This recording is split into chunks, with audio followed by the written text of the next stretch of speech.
Welcome back, everybody. XSynistr here with another episode of Why We Lost. This is a domination game on Summit, and the team we played was so exquisite in their movement and their controlling this rail area that I have highlighted that I thought it important to pass on what they did so that maybe you can implement it in your game.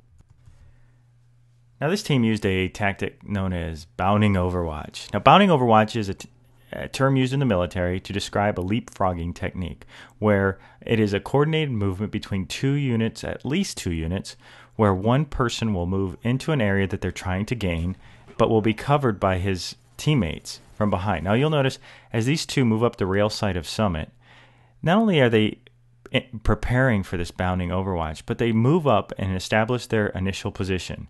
But they establish it behind cover. Using those barrels behind cover, they stay out of the middle area. Once they felt like they've established initial position, the one in the flak jacket moves into the covered area and hopes to penetrate into the C flag. Now, any movement of his onto the C flag is hopefully covered by his teammate providing overwatch. Now, it was obvious from the beginning that normally this two-tactic bounding typically works for this team. However, they had run against our team, which was a established clan with a fairly good win-win-loss record, so it became apparent to them early in the game after one or two attempts that the two-person bounding technique was not going to work. So instead of becoming frustrated, they actually added a third person into the overwatch position. Now, this player initially was on the glass side providing coverage into the B area, but he moved over to provide an additional overwatch position in order to take this C flag.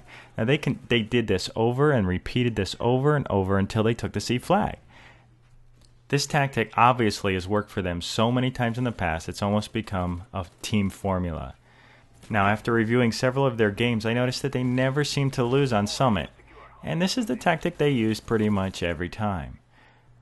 I'd like you also to be mindful of the fact of how they moved onto the rail side. They used every opportunity for cover and concealment. They used the barrels, they used the sign, they used the corrugated metal. Rarely did they expose themselves, and when they did, it was for a purpose of moving into space. Now, if we look at a first-person perspective, behind the barrels, shoots, moves across the rails, considered in his movement. Now, pay attention. We actually spawn flips, and our actually starts taking A. Do they have a formula for covering A? Absolutely. The C team Overwatch moves up into the glass area, and now this becomes his position. The outside coverage on the A spawn, covering the A spawn of our team. Now, the person who was initially that third additional Overwatch position has moved into the server's back and is covering stairs to the server. The position at B has moved downstairs. Now they have multi-level, multi-directional coverage of all ingress areas onto the B flag.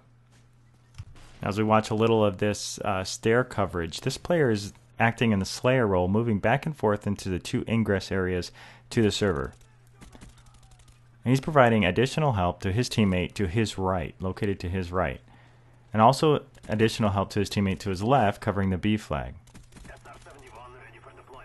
Now, it's probably pretty obvious the areas that they have coverage, but once we're spawning at the A flag, we have only limited areas to approach the B flag. And if you'll notice those green areas, they have them all covered.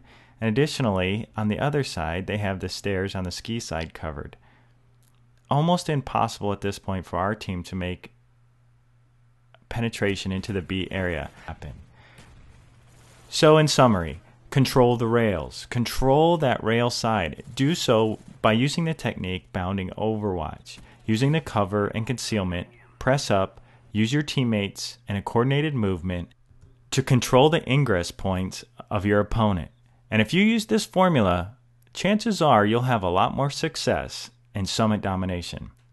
Okay, thanks again for joining me on another episode of Why We Lost. And until next time, I catch you on Xbox Live.